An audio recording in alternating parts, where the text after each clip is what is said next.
ഇങ്ങനെയാണ് തലച്ചോറ് വൃത്തിയാക്കുക എന്നുള്ളതാണ് ഇപ്പോൾ നമ്മൾ ഇന്നത്തെ പരിപാടി. അപ്പോൾ ഇതാണ് നമ്മളെ തലച്ചോറ്, നേരത്തെ പറഞ്ഞ പോലെ. അപ്പോൾ ഇത് ഓരോന്ന് നമ്മൾ കെയർഫുള്ളായി വൃത്തിയാക്കി എടുക്കണം. ഈ കാണുന്നതാണ് നമ്മളെ നല്ല കുട്ടൻ്റെ തലച്ചോറ്. കുട്ടൻ്റെ തലച്ചോറില്ലേ? അപ്പോൾ സത്യം പറഞ്ഞാൽ ഇത് ആരെ തലച്ചോറാന്നുള്ള ചെറിയ കൺഫ്യൂഷൻ ഉണ്ട്. കുട്ടനാണോ ആടാണോ ബീഫാണോ? ഒന്ന് എടുത്താൽ ഇതിൻ്റെ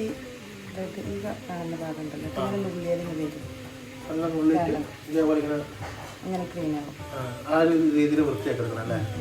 അപ്പോൾ ജസ്റ്റ് ഒരു സ്ഥലത്ത് നല്ല സ്റ്റാർട്ട് ചെയ്തിട്ട് നല്ല നല്ല പറിച്ച് കംപ്ലീറ്റ് ആയിട്ട് ലെയർ ഫുള്ളായിട്ട് പറിച്ചെടുക്കുക.